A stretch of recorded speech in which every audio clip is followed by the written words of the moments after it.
ਸਤਿ ਸ਼੍ਰੀ ਅਕਾਲ। ਪੰਜਾਬੀ ਰੇਡੀਓ ਤੇ Punjabi TV USA ਵੇਖ ਸੁਣ ਰਹੇ ਸਾਰੇ ਸਰੋਤਿਆਂ ਦਾ ਬਹੁਤ-ਬਹੁਤ ਸਵਾਗਤ ਹੈ ਇਸ ਸਮੇਂ ਦੇ ਵਿਸ਼ੇਸ਼ ਪ੍ਰੋਗਰਾਮ ਖਬਰ ਤੇ ਨਜ਼ਰ ਦੇ ਵਿੱਚ। ਇਸ ਪ੍ਰੋਗਰਾਮ ਦੇ ਵਿੱਚ ਦੇਸ਼ ਦੁਨੀਆ ਦੇ ਨਾਲ ਜੁੜੀਆਂ ਹੋਈਆਂ ਅਹਿਮ ਖਬਰਾਂ ਤੇ ਪਾਈਦਾ ਚਾਨਣਾ ਤੇ ਉਹਨਾਂ ਖਬਰਾਂ ਦੀ ਤਹਿ ਤੱਕ ਜਾਣ ਦੇ ਲਈ ਹਰ ਰੋਜ਼ ਦੀ ਤਰ੍ਹਾਂ ਸਾਡੇ ਨਾਲ ਸੀਨੀਅਰ ਪੱਤਰਕਾਰ ਮਿੰਟੂ ਗੁਰੂਸਰੀਆ ਜੀ ਦਾ ਸਾਥ ਹੁੰਦਾ ਹੈ। ਕਰਦੇ ਹਾਂ ਸਭ ਤੋਂ ਪਹਿਲਾਂ ਉਹਨਾਂ ਦਾ ਪ੍ਰੋਗਰਾਮ ਦੇ ਵਿੱਚ ਸਵਾਗਤ ਤੇ ਫਿਰ ਇੱਕ ਇੱਕ ਕਰਕੇ ਖਬਰਾਂ ਤੇ ਚਰਚਾ ਕਰਾਂਗੇ, ਤਹਿ ਤੱਕ ਜਾਣ ਦੀ ਕਰਾਂਗੇ ਕੋਸ਼ਿਸ਼। ਬਹੁਤ ਬਹੁਤ ਸਵਾਗਤ ਹੈ ਮਿੰਟੂ ਜੀ, ਸਤਿ ਸ਼੍ਰੀ ਅਕਾਲ। ਸ਼ੁਕਰੀਆ ਸਾਰਿਆਂ ਨੂੰ, ਸਤਿ ਸ੍ਰੀ ਅਕਾਲ ਜੀ। ਅੱਜ ਦੇ ਪ੍ਰੋਗਰਾਮ ਦੇ ਸਪਾਂਸਰਸ ਦਾ ਸਭ ਤੋਂ ਪਹਿਲਾਂ ਧੰਨਵਾਦ ਕਰਦੇ ਚੱਲੀਏ। ਖਾਲਸਾ ਇੰਸ਼ੋਰੈਂਸ ਏਜੰਸੀ ਲੰਬੇ ਸਮੇਂ ਤੋਂ ਇੰਸ਼ੋਰੈਂਸ ਦੇ ਖੇਤਰ ਦੇ ਵਿੱਚ ਸੇਵਾਵਾਂ ਨਿਭਾ ਰਹੇ ਨੇ। ਤੁਸੀਂ ਵੀ ਸੰਪਰਕ ਕਰ ਸਕਦੇ ਹੋ। ਨੰਬਰ ਹੈ 408 272 2500। ਟਿਰਕਿਆਣਾ ਇਮੀਗ੍ਰੇਸ਼ਨ ਲਾ ਫਰਮ ਜੇ ਟਿਰਕਿਆਣਾ ਹੋਣਾ ਨਾਲ ਸੰਪਰਕ ਕਰ ਸਕਦੇ ਹੋ ਕਿਸੇ ਵੀ ਤਰ੍ਹਾਂ ਦੀ ਇਮੀਗ੍ਰੇਸ਼ਨ ਬਾਬਤ ਸਲਾਹ ਮਸ਼ਵਰਾ ਕਰਨ ਦੇ ਲਈ। Krishan Tanota Yuba City Baljinder Singh Nijjar Woodland GN lube ਵਾਲੇ ਟਰੱਕ ਵਾਸ਼ ਕਰਦੇ ਨੇ, ਆਇਲ ਚੇਂਜ ਕਰਦੇ ਨੇ, 에ਅਰ ਬ੍ਰੇਕਸ ਦਾ ਕੰਮ ਤਸੱਲੀ ਬਖਸ਼ ਕਰਦੇ ਨੇ। ਤੁਸੀਂ ਇਹਨਾਂ ਦੇ ਕੋਲੋਂ ਨਵੇਂ ਪੁਰਾਣੇ ਟਾਇਰ ਵੀ ਖਰੀਦ ਸਕਦੇ ਹੋ। ਲੋਕੇਸ਼ਨ ਸੈਂਟਾਨੇਲਾ ਦੀ ਹੈ। ਨਿੰਮਾ ਸਹੋਤਾ ਹੋਣਾ ਦਾ ਨੰਬਰ ਹੈ 209 277 0113। Jaswinder Singh Nagra Roseville, Avtar Singh Sangha Yuba City, Baldev Singh Kang Yuba City. ਬਹੁਤ ਬਹੁਤ ਧੰਨਵਾਦ ਹੈ ਸਾਰੇ ਸਪਾਂਸਰਸ ਦਾ। ਰੁਕ ਹੁਣ ਖਬਰਾਂ ਦਾ ਕਰਦੇ ਹਾਂ।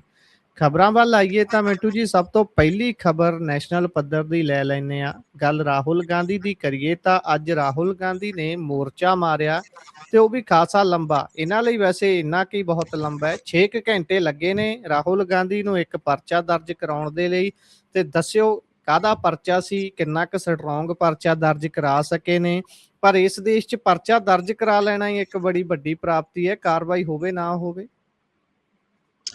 ਨਹੀਂ ਗੁਰਪ੍ਰੀਤ, ਇਸ ਨੂੰ ਇੱਕ ਸਧਾਰਨ ਪਰਚੇ ਵਜੋਂ ਜਾਂ ਸਧਾਰਨ ਘਟਨਾ ਵਜੋਂ ਲੈਣਾ ਹੀ ਮੇਰੇ ਖਿਆਲ ਦੇ ਨਾਲ ਸਾਡੀ ਇੱਕ ਗਫਲਤ ਹੈ।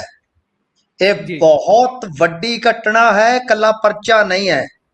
ਇਹ ਪਰਚੀ ਹੈ ਨਰਿੰਦਰ ਮੋਦੀ ਐਂਡ ਅਮਿਤ ਸ਼ਾਹ ਦੀ ਕਿ ਪਰਚੀ ਕੱਟੀ ਗਈ। ਤਾਕਤ ਦਾ ਝੰਡਾ ਜਿਹੜਾ ਬੁਲੰਦ ਰਿਹਾ ਹੈ, ਉਹ ਝੰਡਾ ਹੁਣ ਹੌਲੀ ਹੌਲੀ ਹੌਲੀ ਉਤਰਨਾ ਸਟਾਰਟ ਹੋ ਰਿਹਾ ਹੈ।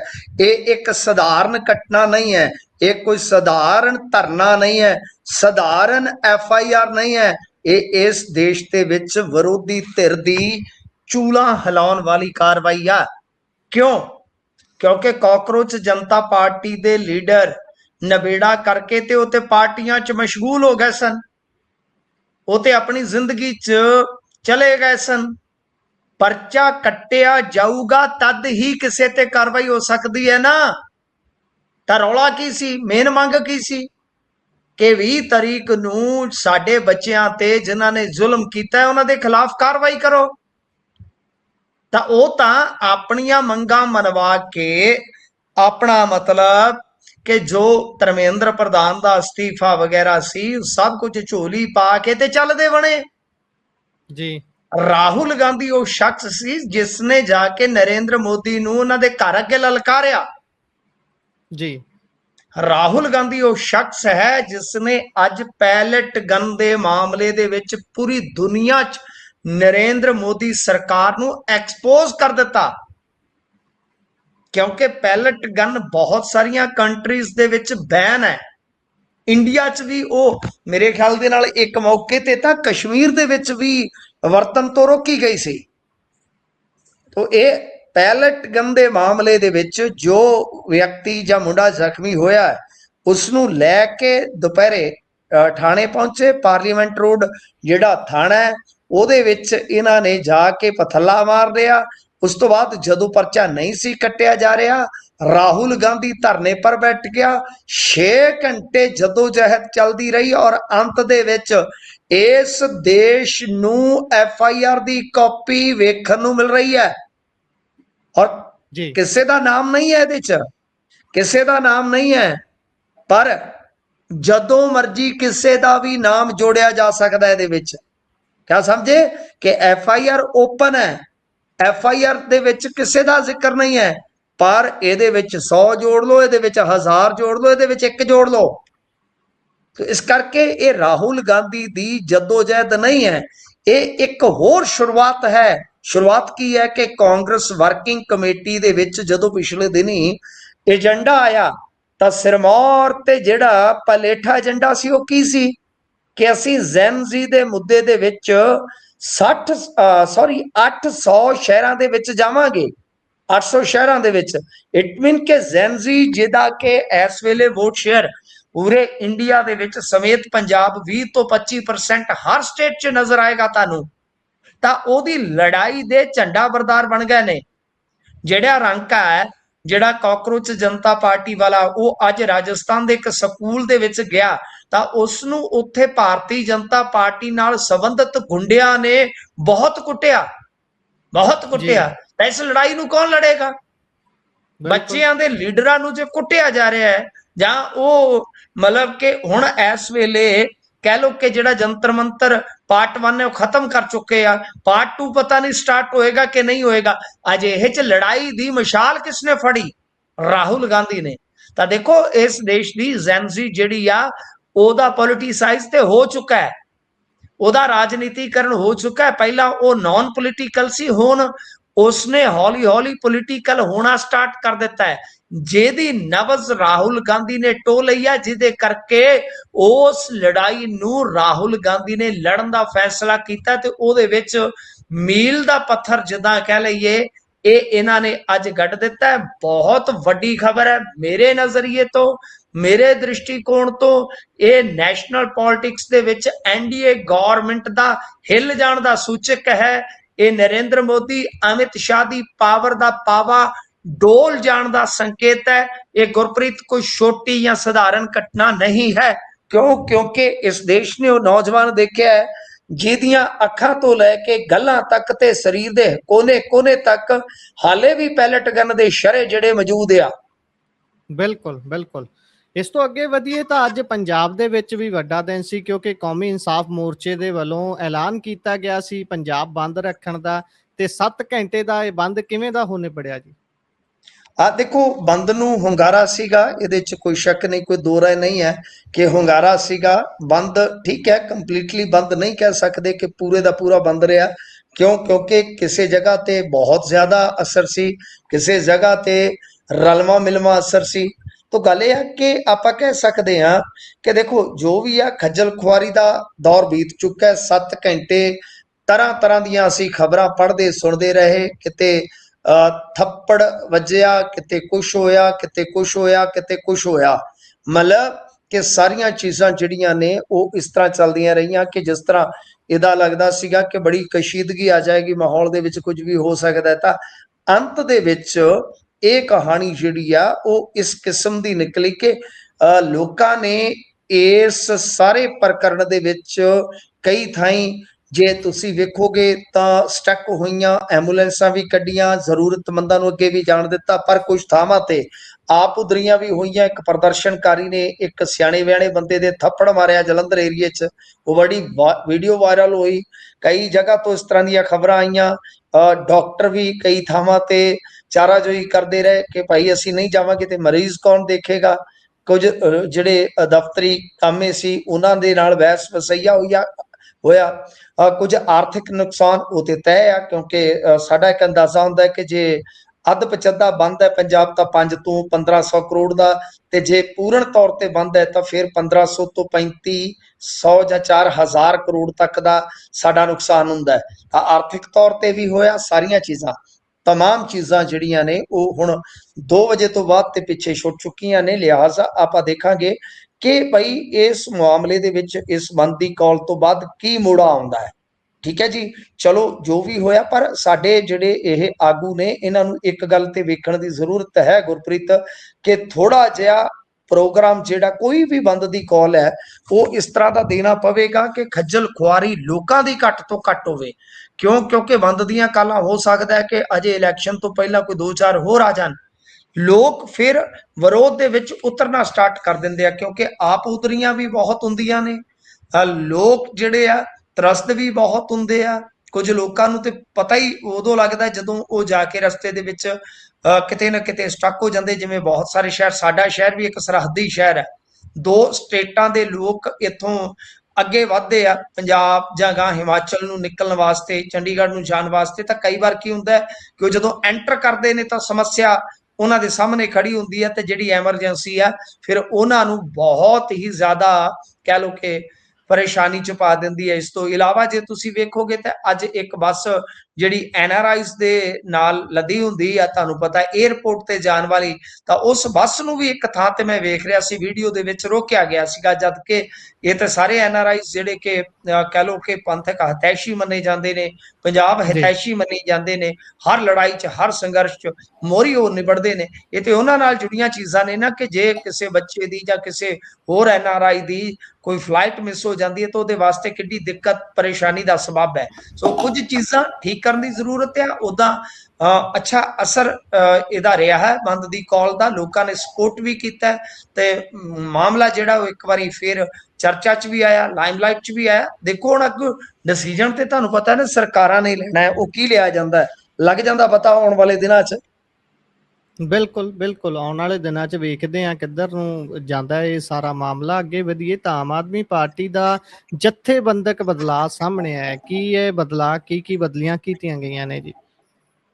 ਦੇਖੋ ਜਥੇਬੰਦਕ ਬਦਲਾਅ ਦੇ ਵਿੱਚ ਜੇ ਤੁਸੀਂ ਵੇਖੋਗੇ ਤਾਂ ਇਹਨਾਂ ਨੇ, ਕਿਉਂਕਿ ਹੁਣ ਆ ਗਿਆ ਸਮਾਂ, ਆ ਗਿਆ ਨਹੀਂ ਬਿੱਲੋ ਉਹੀ ਟਾਈਮ, ਉਹ ਜਿਵੇਂ ਕਹਿੰਦੇ ਹੁੰਦੇ ਆ ਨਾ, ਕਿਉਂਕਿ ਸਮਾਂ ਆ ਗਿਆ ਹੁਣ ਟੈਲੀਵਿਜ਼ਨ ਡਿਬੇਟ ਹੋਣੇ ਨੇ, ਹੁਣ ਜ਼ਿੰਮੇਵਾਰੀਆਂ ਤੈਅ ਹੋਣੀਆਂ।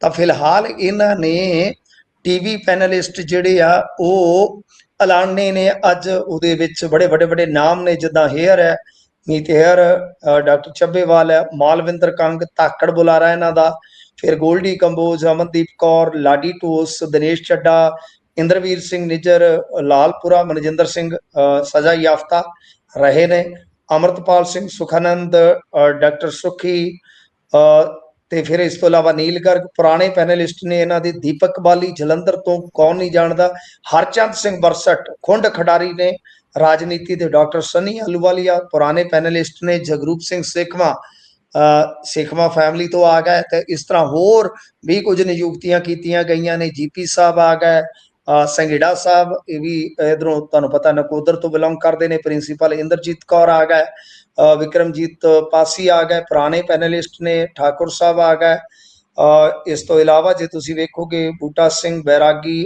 ਅਰਵਿੰਦਰ ਸਿੰਘ ਭੱਟੀ, ਰਣਵੀਰ ਸਿੰਘ ਢੀਂਡਸਾ, ਇਹ ਸਾਰੇ ਟੀਵੀ ਪੈਨਲਿਸਟ ਨੇ, ਸਪੋਕਸਪਰਸਨ। ਯਾਨੀ ਕੁੱਲ ਮਿਲਾ ਕੇ ਇਹਨਾਂ ਨੇ ਵੱਡੀ ਟੀਮ ਇੱਕ ਜਿਹੜੀ ਹੈ ਉਹ ਆਪਣੇ ਬੁਲਾਰਿਆਂ ਨੂੰ ਜ਼ਿੰਮੇਵਾਰੀ ਦੇ ਕੇ ਮੈਦਾਨ 'ਚ ਉਤਾਰ ਦਿੱਤਾ ਹੈ। ਤਾਂ ਬਾਈ ਗੱਲ ਇਹ ਆ ਗੁਰਪ੍ਰੀਤ, ਕੁਝ ਹਲਕਾ ਇੰਚਾਰਜਾਂ ਦੀ ਜਾਂ ਕੁਝ ਇੱਧਰ ਉੱਧਰ ਜ਼ਿੰਮੇਵਾਰੀ ਨਵੇਂ ਸਿਰੇ ਤੋਂ ਤੈਅ ਕੀਤੀ ਜਾ ਰਹੀ ਹੈ। ਤਾਂ ਕੁੱਲ ਮਿਲਾ ਕੇ ਆਪਾਂ ਜੇ ਵੇਖੀਏ ਤੇ ਇਹ ਸਿੱਧਮ ਸਿੱਧਾ ਚੋਣਾਂ ਨੂੰ ਜਾਣ ਦਾ ਰਸਤਾ ਹੈ। ਤਾਂ ਹੁਣ ਤਿਆਰੀਆਂ ਕੀਤੀਆਂ ਜਾ ਰਹੀਆਂ ਨੇ, ਕਿਉਂਕਿ ਇਹ ਬੁਲਾਰੇ ਜੇ ਤੁਸੀਂ ਵੇਖੋਗੇ ਬੜੇ ਧੱਕੜ ਬੁਲਾਰੇ ਨੇ, ਇਹਨਾਂ ਦੇ ਵਿੱਚੋਂ ਕਈਆਂ ਨੂੰ ਬਹੁਤ ਵੱਡਾ ਤਜਰਬਾ ਹੈ। ਸੋ ਇਹਨਾਂ ਨੇ ਜਿੰਨੀ ਕਿਸੇ ਦੀ ਬੋਲਣ ਦੀ ਕਲਾ ਹੈ ਉਹ ਸਾਰੀ ਵਰਤਣ ਦਾ ਫੈਸਲਾ ਲੈ ਲਿਆ ਕਿ ਵੱਖ-ਵੱਖ ਟੈਲੀਵਿਜ਼ਨ ਚੈਨਲਾਂ ਤੇ ਹੁਣ ਜਦੋਂ ਡਿਬੇਟ ਹੋਣਗੇ, ਤੁਹਾਨੂੰ ਪਤਾ ਲਾਈਵ ਪ੍ਰੋਗਰਾਮ ਹੋਣੇ ਸਟਾਰਟ ਹੋ ਜਾਣਗੇ, ਪਬਲਿਕ ਦੇ ਵਿੱਚ ਜਾ ਕੇ ਜਿਹੜੀਆਂ ਤੁਹਾਨੂੰ ਪਤਾ ਈਵਨਿੰਗਸ ਦੇ ਵਿੱਚ ਉੱਥੇ ਨੁੱਕੜ ਮੀਟਿੰਗਾਂ ਟਾਈਪ ਦੀਆਂ ਚੀਜ਼ਾਂ ਕਵਰ ਕੀਤੀਆਂ ਜਾਂਦੀਆਂ, ਰੈਲੀਆਂ ਕਵਰ ਕੀਤੀਆਂ ਜਾਂਦੀਆਂ, ਉਹਦੇ ਵਿੱਚ ਵੀ ਇਹਨਾਂ ਨੂੰ ਬਾਈਟਾਂ ਦੇਣੀਆਂ ਪੈਂਦੀਆਂ। ਸੋ ਮੇਰੇ ਖਿਆਲ ਦੇ ਨਾਲ ਆਮ ਆਦਮੀ ਪਾਰਟੀ ਦੇ ਐਸੇ ਬੁਲਾਰੇ ਇਹਨਾਂ ਨੇ ਨਿਯੁਕਤ ਕੀਤੇ ਨੇ ਜੋ ਬਹਿਸ ਨੂੰ ਪਖਾ ਸਕਦੇ ਆ। ਤਾਂ ਇਹ ਇੱਕ ਵੱਡੀ ਗੱਲ ਆ। ਤਾਂ ਦੇਖਦੇ ਆ ਗੁਰਪ੍ਰੀਤ ਹੁੰਦਾ ਕੀ ਆ, ਪਰ ਐਤਕੀ ਮਸਲਾ ਥੋੜਾ ਜਿਹਾ ਟੇਢਾ ਹੈ। ਜਦੋਂ ਪਿਛਲੇ ਇਲੈਕਸ਼ਨ ਵੇਲੇ ਇਦਾਂ ਦੇ ਮਾਹੌਲ 'ਚ ਜਾ ਰਹੇ ਸੀਗੇ, ਉਸ ਵੇਲੇ ਇਹ ਵਿਰੋਧੀ ਧਿਰ 'ਚ ਸੀ, ਕੱਲੇ ਇਹਨਾਂ ਦੇ ਕੋਲ ਸਵਾਲ ਹੀ ਸਵਾਲ ਸਨ, ਪਰ ਹੁਣ ਸਵਾਲਾਂ ਦੇ ਨਾਲ ਜਵਾਬ ਲਿਆਉਣੇ ਪੈਣਗੇ ਗੁਰਪ੍ਰੀਤ। ਹੁਣ ਬਹੁਤ ਵਿਵਾਦ ਹੋਣਗੇ, ਹੁਣ ਬਹੁਤ ਭੇੜ ਹੋਣਗੇ। ਬੇਸ਼ੱਕ ਚੈਨਲਾਂ ਨੂੰ ਮੈਨੇਜ ਕੀਤਾ ਹੋਇਆ, ਪਰ ਐਨ ਮੌਕੇ ਤੇ ਤੁਹਾਨੂੰ ਪਤਾ ਕੋਡ ਆਫ ਕੰਡਕਟ ਲੱਗਣ ਤੋਂ ਬਾਅਦ ਤੇ ਚੈਨਲ ਵੀ ਜੂਲੇ ਹੇਠੋਂ ਨਿਕਲ ਤੁਰਦੇ ਆ। ਭਾਈ ਦੇਖਦੇ ਆ, ਪਰ ਇਹ ਸਾਫ਼ ਹੈ ਕਿ ਜਿਹੜਾ ਚੋਣ ਅਖਾੜਾ ਹੈ ਉਹ ਹੁਣ ਪੂਰੀ ਤਰ੍ਹਾਂ ਭਖ ਗਿਆ ਹੈ। ਬਿਲਕੁਲ, ਪਹਿਲਾਂ ਇਹਨਾਂ ਦੇ ਕੋਲ ਸਵਾਲ ਸੀ, ਹੁਣ ਆਪ ਸਵਾਲਾਂ ਦੇ ਘੇਰੇ 'ਚ ਘਿਰਨਗੇ, ਕਿਉਂਕਿ ਬੈਗੇਜ ਦੀ ਗੱਲ ਕੀਤੀ ਜਾਂਦੀ ਵੀ ਸਾਡੇ ਬੈਗੇਜ ਕੋਈ ਨਹੀਂ ਸੀ, ਤੇ ਹੁਣ ਜਦੋਂ ਬੈਗੇਜ ਫੁੱਲ ਲੋਡ ਹੈ, ਭਾਰ ਦੇ ਥੱਲੇ ਦੱਬੇ ਹੋਏ ਨੇ, ਫਿਰ ਕਿੱਧਰ ਨੂੰ ਜਾਂਦੀ ਹੈ ਗੱਲ, ਦੇਖਾਂਗੇ। ਅੱਗੇ ਵਧੀਏ ਤਾਂ ਈਡੀ ਦੀ ਇੱਕ ਹੋਰ ਐਂਟਰੀ ਹੋਈ ਹੈ। ਹਾਂਜੀ, ਈਡੀ ਤਾਂ ਬਸ ਸਮਝ ਲਓ ਕਿ ਉਹਨਾਂ ਨੇ ਪੱਕੀ ਐਂਟਰੀ ਕਰਾ ਲਈ ਹੈ ਟੂਰਨਾਮੈਂਟ ਦੇ ਵਿੱਚ। ਗੱਲ ਇਹ ਆ ਕਿ ਮੋਹਾਲੀ ਦੇ ਵਿੱਚ ਵਿਜੇ ਰਾਜ ਕਪੂਰੀਆ ਇਹ ਬੰਦਾ ਬਹੁਤ ਚਰਚਾ ਦਾ ਵਿਸ਼ਾ ਬਣਿਆ ਸੀਗਾ, ਤੁਹਾਨੂੰ ਸ਼ਾਇਦ ਯਾਦ ਹੋਏਗਾ। ਤਾਂ ਇਹਦੇ ਵਿੱਚ ਇੱਕ ਚੀਜ਼ ਇਹ ਹੋਈ ਕਿ ਵਿਜੇ ਰਾਜ ਕਪੂਰੀਆ ਦਾ ਮਾਮਲਾ ਜਿਹੜਾ ਹੈ ਉਹ ਉਸ ਵੇਲੇ ਭਖਿਆ ਸੀਗਾ ਜਿਸ ਵੇਲੇ ਇੱਕ ਜਿਹੜੀ ਅੱਜ ਕੱਲ ਤੁਹਾਨੂੰ ਪਤਾ ਨਾ ਠੱਗੀ ਦਾ ਮਾਧਿਅਮ ਬਣੀ ਆ ਚੀਜ਼, ਜਿਹਨੂੰ ਆਪਾਂ ਸਾਈਬਰ ਸਕੈਮ ਕਹਿੰਦੇ ਆ। ਤਾਂ ਮੋਹਾਲੀ ਦੇ ਵਿੱਚ ਇਹ ਸਾਰਾ ਜਿਹੜਾ ਕਾਲ ਸੈਂਟਰ ਸੀ ਫਰਜ਼ੀ ਤੌਰ ਤੇ ਸਾਹਮਣੇ ਆਇਆ ਸੀਗਾ। 2024 ਦੇ ਸ਼ੁਰੂਆਤ ਦੀ ਗੱਲ ਹੈ, ਸ਼ੁਰੂਆਤ ਦੀ ਗੱਲ ਹੈ। ਜੇ ਤੁਸੀਂ ਵੇਖੋਗੇ ਤਾਂ ਬਹੁਤ ਹੀ ਵੱਡੀ ਖਬਰ ਬਣੀ ਸੀ ਉਸ ਵੇਲੇ, ਤੇ ਉਸ ਤੋਂ ਬਾਅਦ ਫਿਰ ਪੁਲਿਸ ਆਫੀਸਰਾਂ ਦੀ ਆਪਸ ਦੇ ਵਿੱਚ ਵੀ ਖੜਕੀ ਸੀ, ਬਹੁਤ ਵੱਡਾ ਮਸਲਾ ਬਣ ਗਿਆ ਸੀਗਾ। ਯਾਨੀ ਉਹ FIR ਜਿਹੜੀ ਸੀਗੀ ਕੱਟੀ ਗਈ ਸੀਗੀ, ਜਿਹਦੇ ਵਿੱਚ 420 ਤੇ 120 ਵੀ IT ਐਕਟ ਦੇ ਤਹਿਤ ਮਾਮਲਾ ਦਰਜ ਹੋਇਆ ਸੀਗਾ। ਤਾਂ ਇਹ ਕੀ ਸੀਗਾ ਕਿ ਸੈਕਟਰ 108 ਦੀ ਇੱਕ ਰਹਿائشੀ ਇਮਾਰਤ ਦੇ ਵਿੱਚ ਇੱਕ ਕਥਿਤ ਤੌਰ ਤੇ ਫਰਜ਼ੀ ਕਾਲ ਸੈਂਟਰ ਚਲਾ ਕੇ ਵਿਦੇਸ਼ੀ ਨਾਗਰਿਕਾਂ ਨੂੰ ਠੱਗਣ ਦਾ ਇੱਥੇ ਕੰਮ ਕੀਤਾ ਜਾ ਰਿਹਾ ਸੀਗਾ। ਤਾਂ ਉਸ ਵੇਲੇ ਤੁਹਾਨੂੰ ਯਾਦ ਹੋਣਾ ਹੈ ਕਿ ਇਹਦੇ ਵਿੱਚ ਕੁਝ ਪੁਲਿਸ ਅਫਸਰ ਤੇ ਕੁਝ ਰਾਜਨੀਤਿਕ ਬੰਦਿਆਂ ਦੇ ਗੱਠਜੋੜ ਦੀ ਚਰਚਾ ਹੋਈ ਸੀ। ਇੱਕ ਮੰਤਰੀ ਦਾ ਜ਼ਿਕਰ ਤੱਕ ਆ ਗਿਆ ਸੀ, ਤੁਹਾਨੂੰ ਯਾਦ ਹੋਣਾ ਉਸ ਮੰਤਰੀ ਦੀ ਵਾਈਫ ਪੁਲਿਸ ਆਫੀਸਰ ਵੀ ਆ, ਤੁਹਾਨੂੰ ਸਾਰੀ ਕਹਾਣੀ ਯਾਦ ਹੋਣੀ ਹੈ। ਤਾਂ ਯਾਨੀ ਉਸ ਵੇਲੇ ਇਹ ਇੱਕ ਬਹੁਤ ਵੱਡਾ ਮਾਮਲਾ ਬਣ ਗਿਆ ਸੀਗਾ। ਤਾਂ ਇਹ ਫਰਜ਼ੀ ਕਾਲ ਸੈਂਟਰ ਵਾਲਾ ਜਿਹੜਾ ਕੇਸ ਹੈ, ਇਸ ਕੇਸ ਦੇ ਵਿੱਚ ਹੁਣ ED ਦੀ ਐਂਟਰੀ ਹੋ ਗਈ ਆ। ਗੁਰਪ੍ਰੀਤ, ਇਹ ਜਿਹੜੀ ED ਦੀ ਐਂਟਰੀ ਹੁੰਦੀ ਹੈ ਨਾ, ਇਹ ਹੁਣ ਜਿਵੇਂ ਮਤਲਬ ਕਿ ਇੱਕ ਤਰ੍ਹਾਂ ਨਾਲ ਕਹਿ ਲਓ ਕਿ ਘੇਰਾਬੰਦੀ ਦਾ ਸਬੱਬ ਬਣ ਜਾਂਦੀ ਆ। ਇਹਨਾਂ ਦਾ ਤਾਂ ਜਿਹੜਾ OSD ਆ ਰਾਜਵੀਰ ਘੁੰਮਣ, ਉਹ ਹੀ ਵਿਚਾਰਾ ਸਫਾਈਆਂ ਦਿੰਦਾ ਫਿਰਦਾ ਹੈ, ਕਦੇ ਕਿਸੇ ਚੈਨਲ ਨੂੰ ਬੁਲਾ ਕੇ, ਕਦੇ ਕਿਸੇ ਚੈਨਲ ਨੂੰ ਬੁਲਾ ਕੇ। ਤਾਂ ਗਾਂ ਜਾ ਕੇ ਇਹ ਚੀਜ਼ਾਂ ਤੇ ਇਹਨਾਂ ਵਾਸਤੇ ਬਹੁਤ ਔਖੀਆਂ ਹੋਣਗੀਆਂ। ਕਿਉਂਕਿ ਉਸ ਵੇਲੇ ਇਹ 100 ਕਰੋੜ ਦਾ ਸਾਈਬਰ ਫਰਾਡ ਸਮਝਿਆ ਜਾਂਦਾ ਸੀ, ਬੜਾ ਰੌਲਾ ਪਿਆ ਸੀ, ਇਹਦਾ ਬਹੁਤ ਚਰਚਾ ਹੋਈ ਸੀਗੀ। ਤੇ ਪੋਲੀਟੀਕਲ ਐਂਗਲ ਜੁੜਨ ਤੋਂ ਬਾਅਦ ਤੇ ਤੁਹਾਨੂੰ ਪਤਾ ਹੀ ਆ ਨਾ ਕਿ ਇਸ ਮਾਮਲੇ ਨੂੰ ਇੱਕ ਤਰ੍ਹਾਂ ਨਾਲ ਕਹਿ ਲਓ ਕਿ ਇੱਕ ਹਾਈ ਪ੍ਰੋਫਾਈਲ ਮਾਮਲਾ ਮੰਨਿਆ ਗਿਆ ਸੀਗਾ। ਤਾਂ ਇਸ ਤੋਂ ਬਾਅਦ ਜਿਹੜਾ ਮਤਲਬ ਕਿ ਇਸ ਮਾਮਲੇ ਦੇ ਵਿੱਚ ਇੱਕ ਚਰਚਿਤ ਚਿਹਰਾ ਸੀਗਾ, ਤਾਂ ਉਹਦੇ ਤੇ FIR ਵੀ ਹੋ ਗਈ ਸੀ। ਉਹ ਚਰਚਿਤ ਚਿਹਰਾ ਸੀ ਲੇਡੀ ਇੰਸਪੈਕਟਰ। ਬਹੁਤ ਵੱਡਾ ਮਾਮਲਾ ਬਣ ਗਿਆ ਸੀ ਅੱਗੇ ਜਾ ਕੇ ਕਿ ਇਹ ਬਰਾਈਬ ਲੈ ਰਹੀ ਸੀਗੀ 25 ਲੱਖ ਦੀ। ਤਾਂ ਉਹਦੇ ਵਿੱਚ ਇਹ ਇੱਕ ਐਂਗਲ ਨਿਕਲਿਆ ਸੀ, ਬੜੀ ਚਰਚਾ ਚੱਲੀ ਸੀ ਕਿ ਦਰਅਸਲ ਉਸ ਇੰਸਪੈਕਟਰ ਜਿਸਨੇ ਇਹ ਸਾਰਾ ਫਰਜ਼ੀ ਘੁਟਾਲਾ ਕੱਢਿਆ ਤਾਂ ਉਹਨੂੰ ਫਸਾਉਣ ਦਾ ਯਤਨ ਹੋਇਆ। ਸੋ ਇਹ ਬੜਾ ਟੇਢਾ ਮਾਮਲਾ ਹੈ। ਉਹ ਜਿਵੇਂ ਕਹਿੰਦੇ ਨਾ, ਬੜੀ ਟੇਢੀ ਲਾਈਨ ਪਤਲੋ ਪੈਂਦਾ ਸੋਚ ਤੇ ਸਮਝ ਨਾਲ ਪੈਰ ਛਕਣਾ ਆਰਨੇਤ, ਤਾਂ ਉਹੀ ਹਿਸਾਬ ਆ, ਬੜੀ ਟੇਢੀ ਲਾਈਨ ਆ। ਔਰ ਤੁਹਾਨੂੰ ਪਤਾ ED ਦਾ ਕੰਮ ਕੀ ਆ, ਉਹ ਤੇ ਟੇਢੇ ਮੇਢੇ ਲੱਕੜਾਂ ਨੂੰ ਸਹੀ ਕਰਦੀ ਆ ਨਾ। ਸੋ ਆ ਗਈ ਆ ED, ਦੇਖ ਲਓ ਕਿੰਨੇ ਮਾਮਲਿਆਂ 'ਚ ਇਨਵੋਲਵ ਹੋ ਗਈ ਆ। ਤਾਂ ਇਹਦਾ ਸਿੱਧਾ ਮਾਮਲਾ ਜਿਹੜਾ ਜੁੜਦਾ ਇੱਕ ਹੋਰ ਮੰਤਰੀ ਦੇ ਨਾਲ, ਤੇ ਮੈਂ ਪਹਿਲਾਂ ਹੀ ਕਿਹਾ ਸੀਗਾ ਕਿ ਮੰਤਰੀ 3 ਤੋਂ 6 ਸਿੱਧੇ ਰਡਾਰ ਤੇ ਆ। ਜਦੋਂ ਮਰਜ਼ੀ ਅੱਜ ਨਹੀਂ ਤੇ ਕੱਲ ਉਹਨਾਂ ਦੀ ਵਾਟ ਲੱਗਣੀ ਤੈਅ ਆ। ਤਾਂ ਇਹ ਸਮਝ ਲਓ ਕਿ 1 ਬਾਈ 1 ਉਹ ਲਿਸਟ ਦੇ ਵਿੱਚ ਆ ਰਹੇ ਆ। ਤੁਸੀਂ ਕਟਾਰੂ ਚੱਕ ਦਾ ਦੇਖ ਲਓ ਕਿ ਨਜ਼ਦੀਕੀ, ਉਹ ਲੈਂਡ ਵਾਲੇ ਮਾਮਲੇ 'ਚ ਉਹਨਾਂ ਦਾ ਨਜ਼ਦੀਕੀ, ਉਹਦੇ ਤੇ ED ਦੀ ਰੇਡ ਹੋ ਚੁੱਕੀ ਹੈ। ਇਸ ਮਾਮਲੇ 'ਚ ਅਮਨ ਅਰੋੜਾ ਦੇਖ ਲਓ, ਠੀਕ ਹੈ ਜੀ। ਜੇ ਕੱਲ ਨੂੰ ਲਿਕਰ ਵਾਲੀ ਜਾਂ ਕੋਈ ਹੋਰ ਵਿੱਤੀ ਮਹਿਕਮੇ ਨਾਲ ਜੁੜਦੀ ਹੈ ਤਾਂ ਉਹ ਚੀਮਾ ਸਾਹਿਬ ਹੋ ਗਏ। ਇਸ ਤੋਂ ਇਲਾਵਾ ਜੇ ਤੁਸੀਂ ਵੇਖੋਗੇ ਤਾਂ ਇਹ ਤਾਰਾਂ ਜੇ ਜੁੜਦੀਆਂ ਨੇ ਗਾਂ ਜਾ ਕੇ ਮਾਈਨਿੰਗ ਡਿਪਾਰਟਮੈਂਟ, ਉਹ ਹਰਜੋਤ ਸਿੰਘ ਬੈਂਸ, ਤਾਂ ਤਕਰੀਬਨ 3 ਤੋਂ 5-6 ਐਸੇ ਮੰਤਰੀ ਬਣਦੇ ਆ ਜਿਨ੍ਹਾਂ ਤੇ ਏਜੰਸੀਆਂ ਤਾਬੜ ਤੋੜ ਅਗਾਂਹ ਜਾ ਕੇ ਹੱਲੇ ਕਰ ਸਕਦੀਆਂ ਨੇ।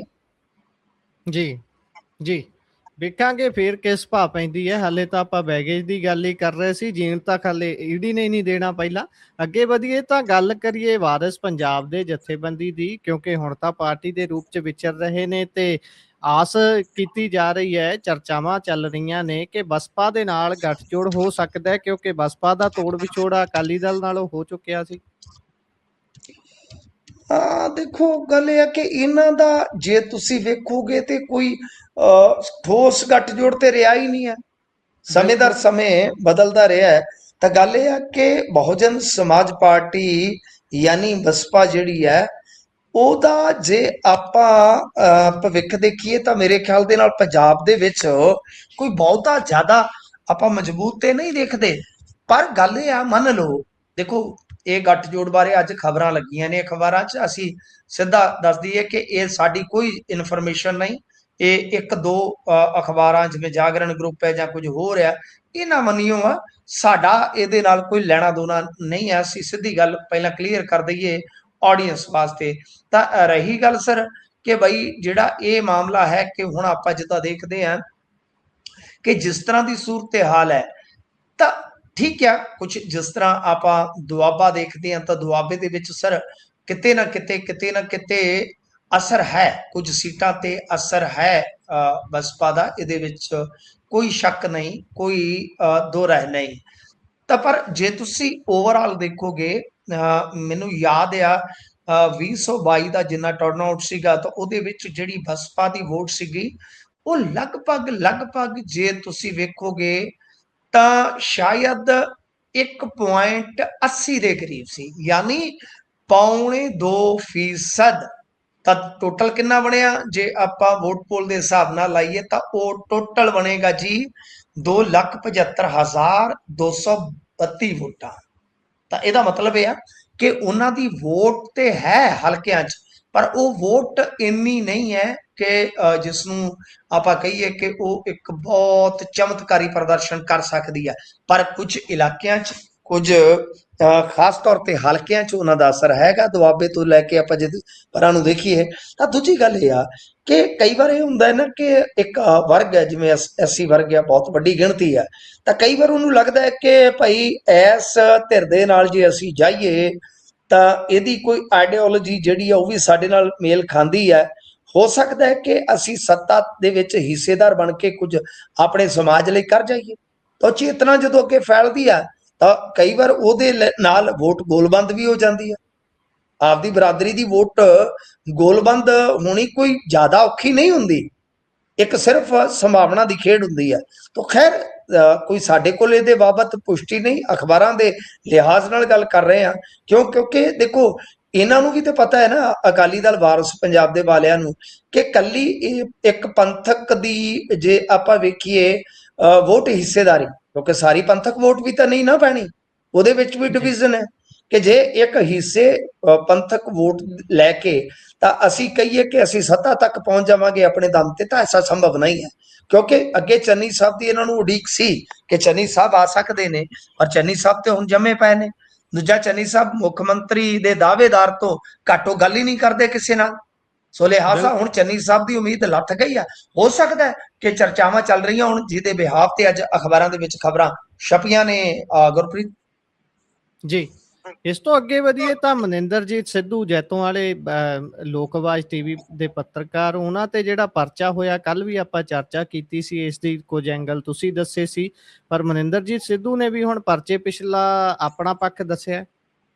ਪੱਖ ਉਹਨਾਂ ਨੇ ਦੱਸਿਆ ਕਿ ਭਾਈ ਦੇਖੋ, ਇਹ ਜਿਹੜਾ ਮਾਮਲਾ ਹੈ ਸਿੱਧਮ ਸਿੱਧਾ ਸਿਸਟਮ ਨੇ ਦਰਜ ਕਰਵਾਇਆ। ਜਿਹੜੀ ਗੱਲ ਮੈਂ ਤੁਹਾਨੂੰ ਦੱਸੀ ਸੀ ਕਿ ਦਿੱਲੀ ਤਾਰਾਂ ਖੜਕਦੀਆਂ, ਫਿਰ ਮੁੱਖ ਮੰਤਰੀ ਦੇ ਘਰ ਦੇ ਵਿੱਚ ਤਾਰਾਂ ਖੜਕਦੀਆਂ, ਤੇ ਉਸ ਤੋਂ ਬਾਅਦ ਓਐਸਡੀ ਨੇ ਸਿੱਧੇ ਤੌਰ ਤੇ ਨਿਰਦੇਸ਼ ਦੇ ਕੇ ਪਰਚਾ ਕਟਵਾਇਆ, ਉਹ ਸਾਰੀਆਂ ਚੀਜ਼ਾਂ ਤਕਰੀਬਨ ਸਾਫ਼ ਨੇ। ਦੂਜੀ ਗੱਲ ਇਹ ਆ ਕਿ ਮਨਿੰਦਰ ਨੇ ਆਪਣੀ ਸਫਾਈ ਜਿਹੜੀ ਹੈ ਉਹ ਪੇਸ਼ ਕੀਤੀ ਹੈ, ਤੇ ਨਾਲ ਆਪਣਾ ਦਾਵਾ ਵੀ ਠੋਕਿਆ ਕਿ ਸਾਡਾ ਰਾਈਟ ਆ ਤੇ ਅਸੀਂ ਖਤਮ ਹੋਣ ਵਾਲੇ ਤਾਂ ਨਹੀਂ ਆ, ਵੀ ਅਸੀਂ ਚੱਲਦੇ ਰਹਾਂਗੇ, ਠੀਕ ਹੋ ਗਿਆ। ਪਰ ਅੱਜ ਵੀ ਖੁੱਡੀਆਂ ਪਿੰਡ ਦੇ ਆਲੇ ਦੁਆਲੇ ਚੰਗੀ ਚਹਿਲ ਪਹਿਲ ਸੀ। ਕੁਝ ਖਾਸ ਪੱਤਰਕਾਰ ਜਿਹੜੇ ਉੱਥੇ ਬੁਲਾਏ ਗਏ ਨੇ, ਇੱਕ ਪੱਤਰਕਾਰ ਬੀਬੀ, ਤੁਹਾਨੂੰ ਪਤਾ ਹੈ ਉਹਨਾਂ ਦੇ ਮਤਭੇਦ ਵੀ ਨੇ ਇਹਨਾਂ ਦੇ ਨਾਲ, ਤਾਂ ਖਾਸ ਤੌਰ ਤੇ ਉਹ, ਕਿਉਂਕਿ ਉਹਦਾ ਇਲਾਕਾ ਵੀ ਹੈ, ਸਾਡੇ ਇੱਥੋਂ ਦੀ ਹੈਗੀ ਹੈ ਸਾਡੀ ਭੈਣ, ਤਾਂ ਹੋਰ ਕੁਝ ਪੱਤਰਕਾਰ ਉਹ ਉੱਥੇ ਡੇਰਾ ਜਮਾਈ ਬੈਠੇ ਨੇ। ਇੱਕ ਹੋਰ ਚੀਜ਼ ਹੋਈ ਆ ਕਿ ਹੁਣ ਕੁਝ ਜਿਹੜੇ ਇਹਨਾਂ ਦੇ ਪੰਚਾਇਤੀ ਬੰਦੇ ਆ, ਉਹਨਾਂ ਦੀਆਂ ਬਾਈਟਾਂ ਵਗੈਰਾ ਰਿਕਾਰਡ ਕੀਤੀਆਂ ਜਾ ਰਹੀਆਂ ਨੇ। ਆਉਣ ਵਾਲੇ ਦਿਨਾਂ 'ਚ ਇੱਕ ਬਹੁਤ ਵੱਡਾ ਟ੍ਰੋਲਿੰਗ ਦਾ ਹਮਲਾ ਬੋਲਣ ਦੀ ਫਿਰਾਕ ਦੇ ਵਿੱਚ ਆ ਕਿ ਮਨਿੰਦਰ ਦਾ ਕਰੈਕਟਰ ਬਿਲਕੁਲ, ਜਾਂ ਜਿਹੜਾ ਕੈਰੀਅਰ ਹੈ ਜਾਂ ਪੇਸ਼ੇਵਰਤਾ ਹੈ, ਉਹਦੇ ਤੇ ਇੱਕ ਪੂਰਾ ਤਾਬੜ ਤੋੜ ਹਮਲਾ ਕੀਤਾ ਜਾਵੇ। ਇੱਥੋਂ ਤੱਕ ਵਿਉਂਤ ਚੱਲ ਰਹੀ ਹੈ ਕਿ ਇਹ ਕਿਹਾ ਜਾਵੇ ਆਉਣ ਵਾਲੇ ਦਿਨਾਂ ਦੇ ਵਿੱਚ BDPO ਅੱਜ ਤੇ ਹੈ ਨਹੀਂ ਸੀ ਮੇਰੇ ਖਿਆਲ ਦੇ ਨਾਲ, ਕਿ ਮਤੇ ਪਵਾ ਦਿੱਤੇ ਜਾਣ ਕਿ ਜੇ ਕੋਈ ਬਾਹਰਲੇ ਹਲਕੇ ਦਾ ਪੱਤਰਕਾਰ ਆਉਂਦਾ ਹੈ ਤਾਂ ਉਸ ਨੂੰ ਬਿਠਾ ਲਿਆ ਜਾਵੇ। ਇਹ ਗੱਲਾਂ ਚੱਲੀਆਂ ਨੇ, ਤਾਂ ਦੇਖੋ ਹੁਣ ਅੱਗੇ ਕੀ ਬਣਦਾ ਹੈ। ਯਾਨੀ ਇਹ ਮਾਮਲਾ ਕੱਲੇ ਪਰਚੇ ਤੱਕ ਰੁਕ ਨਹੀਂ ਰਿਹਾ, ਇਹ ਸਿੱਧਾ ਇੱਕ ਤੇ ਗਲਤ ਰੀਤ ਇਹ ਪੈਦਾ ਕਰ ਰਹੇ ਨੇ ਸਿਸਟਮ ਵਾਲੇ। ਇਸ ਤੋਂ ਇਲਾਵਾ ਇੱਕ ਟਕਰਾਓ, ਔਰ ਮੈਂ ਜਦੋਂ ਗਿੱਦੜਬਾਹਾ ਇਕੱਠ ਹੋਇਆ ਸੀ ਤਾਂ ਮੈਂ ਉੱਥੇ ਕਿਹਾ ਸੀ ਕਿ ਜਿਸ ਦਿਸ਼ਾ ਵੱਲ ਇਹ ਵੱਧ ਰਹੇ ਆ, ਕਿਸੇ ਪੱਤਰਕਾਰ ਦਾ ਜਾਨੀ ਨੁਕਸਾਨ ਵੀ ਹੋ ਸਕਦਾ ਆਉਣ ਵਾਲੇ ਸਮੇਂ 'ਚ, ਤਾਂ ਘੱਟ ਕੁਛ ਨਹੀਂ ਹੈ। ਬਹੁਤ ਵੱਡੀ ਕਹਿ ਲਓ ਕਿ ਪੱਤਰਕਾਰਾਂ 'ਚ ਵੀ ਕਤਾਰਬੰਦੀ ਕੀਤੀ ਜਾ ਰਹੀ ਹੈ। ਇਸ ਤੋਂ ਇਲਾਵਾ ਜੇ ਤੁਸੀਂ ਵੇਖੋਗੇ ਤਾਂ ਸਮਾਜ ਦੇ ਵਿੱਚ ਵੀ ਕਤਾਰਬੰਦੀ ਪੱਤਰਕਾਰਾਂ ਦੇ ਉਲਟ ਕੀਤੀ ਜਾ ਰਹੀ ਹੈ। ਸੋ ਮਾਮਲਾ ਕਾਫੀ ਸੰਗੀਨ ਹੈ ਗੁਰਪ੍ਰੀਤ ਜੀ। ਤੇ ਇੱਧਰ ਪ੍ਰਗਟ ਸਿੰਘ ਨੇ ਇੱਕ ਖੁਲਾਸਾ ਕੀਤਾ ਜੀ, ਕੀ ਹੈ ਪੂਰੀ ਗੱਲਬਾਤ? ਦੇਖੋ ਪ੍ਰਗਟ ਸਿੰਘ ਤੇ ਤੁਹਾਨੂੰ ਪਤਾ ਹੀ ਹੈ ਨਾ ਕਿ ਬਈ ਬਹੁਤ ਡੀਸੈਂਟ ਵੇ ਦੇ ਨਾਲ ਬੋਲਦੇ ਨੇ, ਬੜਾ ਤਥਾਤਮਕ ਬੋਲਦੇ ਨੇ, ਬੜਾ ਸੁਲਝੇ ਹੋਏ ਇਨਸਾਨ ਨੇ ਭਾਈ। ਅੱਜ ਉਹਨਾਂ ਨੇ ਕਿਹਾ ਕਿ ਬਾਬਾ ਫਰੀਦ ਯੂਨੀਵਰਸਿਟੀ ਦੇ ਵਿੱਚ 500 ਕਰੋੜ ਦੀ ਕਥਿਤ ਧਾਂਦਲੀ ਹੋਈ ਹੈ, ਮਸ਼ੀਨਰੀ ਖਰੀਦ ਦੇ ਵਿੱਚ ਭ੍ਰਿਸ਼ਟਾਚਾਰ ਦੇ ਦੋਸ਼ ਲੱਗੇ ਆ। ਮਾਮਲਾ ਬੜਾ ਕਹਿ ਲਓ ਕਿ ਤਗੜਾ ਹੈ ਜੀ। ਕਹਿੰਦੇ ਆ ਕਿ ਇਸ ਦੌਰਾਨ ਯੂਨੀਵਰਸਿਟੀ ਦੇ ਵਿੱਚ 10 ਸਾਲ ਸੇਵਾ ਦੇ ਚੁੱਕੇ ਜਿਹੜੇ ਕੈਂਸਰ ਮਾਹਰ ਨੇ ਡਾਕਟਰ ਮਨਜੀਤ ਸਿੰਘ, ਉਹਨਾਂ ਨੇ ਵੀ ਸਬੂਤ ਤੇ ਵੀਡੀਓ ਰਿਕਾਰਡਿੰਗ ਦੇ ਨਾਲ ਘੁਟਾਲੇ ਦਾ ਖੁਲਾਸਾ ਕੀਤਾ। ਉਹਨਾਂ ਦੱਸਿਆ ਕਿ ਜਦ ਵਿਜੀਲੈਂਸ ਦੀ ਟੀਮ ਸ਼ਿਕਾਇਤਾਂ ਦੀ ਜਾਂਚ ਕਰਨ ਵਾਸਤੇ ਪਹੁੰਚੀ ਤਾਂ ਜਿਹੜੇ ਲੋਕਲ MLA ਨੇ ਉਹਨਾਂ ਨੇ ਯੂਨੀਵਰਸਿਟੀ ਦੇ ਵਿੱਚ ਅੰਦਰ ਤੱਕ ਆਉਣ ਤੋਂ ਉਹਨਾਂ ਨੂੰ ਰੋਕ ਦਿੱਤਾ ਸੀਗਾ। ਸਿਹਤ ਮੰਤਰੀ ਦੇ ਕਰੀਬੀਆਂ ਤੇ ਕੁਝ ਦੋਸ਼ ਲੱਗੇ ਨੇ ਕਿ ਡਾਕਟਰ ਬਲਵੀਰ ਦੀ ਕਰੀਬੀ ਦੀ ਪਤਨੀ ਡਾਕਟਰ ਬਲਵਿੰਦਰ ਕੌਰ, ਉਹਨਾਂ ਤੇ ਦੋਸ਼ ਲੱਗੇ ਨੇ ਕਿ ਉਹ ਯੂਨੀਵਰਸਿਟੀ ਅਤੇ ਪਟਿਆਲਾ ਕਾਲਜ ਤੋਂ ਇੱਕ ਸਮੇਂ ਦੋ ਜਗ੍ਹਾ ਤੇ ਸੈਲਰੀ ਲੈ ਰਹੇ ਨੇ। ਤਾਂ ਕਾਫੀ ਸੰਗੀਨ ਨੇ, ਤਕਨੀਕੀ ਮਸਲੇ ਨੇ ਸਰ। ਤੁਹਾਨੂੰ ਯਾਦ ਹੋਣਾ ਹੈ ਕਿ ਇੱਥੋਂ ਦੇ VC ਨੂੰ ਇੱਕ ਵਾਰੀ ਵਿਜੀਲੈਂਸ ਨੇ ਅੱਗੇ ਰੋਕ ਵੀ ਲਿਆ ਸੀ 에ਅਰਪੋਰਟ ਤੇ, ਯਾਦ ਹੈ ਨਾ ਤੁਹਾਨੂੰ? ਤਾਂ ਬਹੁਤ ਵੱਡੀ ਗੱਲ ਹੈ। ਸੋ ਮੇਰੇ ਖਿਆਲ ਦੇ ਨਾਲ ਦੇਖੋ, ਮੈਂ ਤਾਂ ਹੀ ਤਾਂ ਤੁਹਾਨੂੰ ਸ਼ੁਰੂ ਚ ਕਿਹਾ ਕਿ ਹੁਣ ਆਮ ਆਦਮੀ ਪਾਰਟੀ ਦੇ ਫਾਈਨਲਿਸਟ ਜਦੋਂ ਆਪਣੀ ਪਾਰਟੀ ਨੂੰ ਡਿਫੈਂਡ ਕਰਨ ਵਾਸਤੇ ਬੈਠਣਗੇ ਤਾਂ ਉਹਨਾਂ ਲਈ ਇਹ ਚੀਜ਼ਾਂ ਸੁਖਿਆਲੀਆਂ ਨਹੀਂ ਹੈ, ਬਹੁਤ ਔਖਾ ਰਸਤਾ ਹੈ। ਤਾਂ ਬਿਲਕੁਲ ਮੈਂ ਤੇ ਆਜ਼ਾਦਾਨਾ ਢੰਗ ਦੇ ਨਾਲ ਕਹਿਣਾ ਕੋਈ ਜਾਂਚ ਹੋਣੀ ਚਾਹੀਦੀ ਆ, ਕਿਉਂਕਿ ਅਸੀਂ ਇਸ ਇਲਾਕੇ ਦੇ ਵਸਿੰਦੇ ਆ, ਇਸ ਇਲਾਕੇ ਦੇ ਰਹਿਣ ਵਾਲੇ ਆ ਗੁਰਪ੍ਰੀਤ। ਕਾਫੀ ਚਰਚਾਵਾਂ ਇੱਥੇ ਸੁਣਦੇ ਆ ਜੀ। ਜੀ, ਇਸੇ ਦੇ ਨਾਲ ਪ੍ਰੋਗਰਾਮ ਦਾ ਸਮਾਂ ਇੱਥੇ ਹੀ ਸਮਾਪਤ ਹੁੰਦਾ ਹੈ। ਤੁਸੀਂ ਜੁੜੇ ਜਾਣਕਾਰੀਆਂ ਸਾਂਝੀਆਂ ਕੀਤੀਆਂ, ਬਹੁਤ ਬਹੁਤ ਧੰਨਵਾਦ ਜੀ। ਧੰਨਵਾਦ ਜੀ।